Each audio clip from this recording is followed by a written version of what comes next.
jërë ngeen jëf àll bu nekk nee nañu la fay ñuul moo fa dim ñàkk gox bu nekk ci réew mi la fa dim ndox moo fa jur joote l'observateur bind ci xëtam mu njëkk ne joote ji taw bi jur ci réew mi dem na sax ba faati bakkan juróom-benni doomi aadama faatu nañu ci réew mi ndax ndoxum taw bi ñi faatu ak fa ñu faatu l'observateur nañu moo di ñaar ña nga dëkk ca Sédhiou kenn ca Grand Yoff kenn ca Kaolack ka ca des ca Pikine ginnaaw raay am na it keneen ko faatu ca diwaanu Tëngéej libération xëy tëgg gémmiñam di wooteeg wàllu ci ndoxum taw mu bari meeg loraange yi mu jur ci réew mi yéenekaay bi jukki ñu ci xëtam mu njëkk ne am na genn gone gu toll ci ñaari gu faatu ca Grand Yoff am na benn waay bu ñu naan Basirou Sarr toll ci ñaar fukket ak juróom ca tunnelu ginnaaw raay sud ba fa la des benn agent bu Croix-Rouge bu ñàkk bakkanam ci Rufisque am na it ku faatu ca Kaolack ak yeneen ñaari doomi aadama yu faatu ca Sédhiou ndax ndoxum taw mi libération yamu ca ndax mi ngi ñuy wax ne foo dem ci réew mi askanu boole ak jaaxle ak tonk ngay gis ne bari nay famille yoo xam ne ndoxum taw mi dafa nangu seeni kër ba ci biti la ñu fanaan armeel yu Pikine yi taw ba yàq na fa lu bari sëgee dañoo taa ba néew yi di tëmb chantier yi aju ci beexte mu di bus rapide transit chantier yooyu ndoxum taw mi mëdd na ko la Sénégal nañu taw yu am doole yi fi wàcce na ci kaw askan wi ak jaaxle gu rëy tumuranke gu mitti ak i ñaxtu yu ne jasar nit ñu faatu nit ñu yàqule ak i nit ñu nekk ci fitna yéenekaay bi nee nañu loolee la ñu dund ci réew mi enquête dina kay mel ne ku naan ñu gëj a gis ak samaam bu mu tax nga yaakaar ne sax nay bañ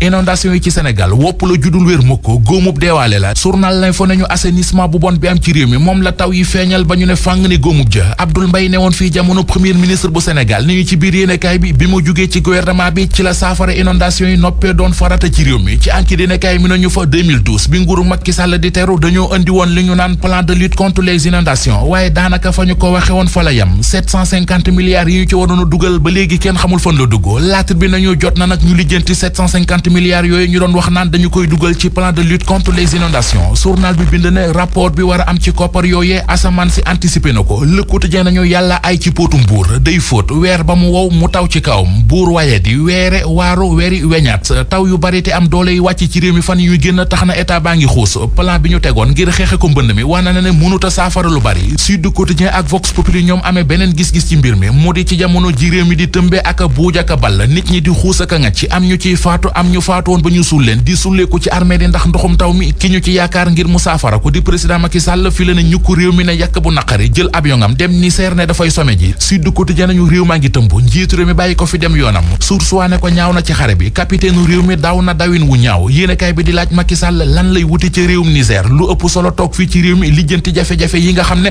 aw askanam ñoo ngi koy jànkonteel mën nga ci réewum Niger moom président de la République Macky Sall waaye yéenekaay yu bari ñu xëyandool xamal nañu ne déclenché na plan Orsec laata muy dem bokk na ci yéenekaay yi ko bind Le Quotidien L'As Soleil National ak Enquête yéenekaay mi ñu ci dollil ne koppare yu ca war a dugal tey jii ca la ñuy xam ñaata la li ñu bëggoon a xam ci màggalug ren gi xam nañu ko La Tribune bind ko ci xëtam mu njëkk xamal ñu ne xalifa général des Mourides di Serigne Mountakha Mbacké Bassirou ndigal li mu joxe moo di màggal day am ren màggalug Touba gi dañu koy def Les Échos nañu Serigne Bassirou Mbacké Abdou Khadre porte-parole xalifa général des Mourides moo jottali ndigal li démb xam le ne lépp lu Serigne Touba santaane bu laajee bakkan sax des ko cay def waaye xaddu ca damm ndigal li dañu koy jëfe enquête dina kay nañu moom Cheikh Bass dolli na ci di leeral ne màggalug ren gi du am cérémonie officielle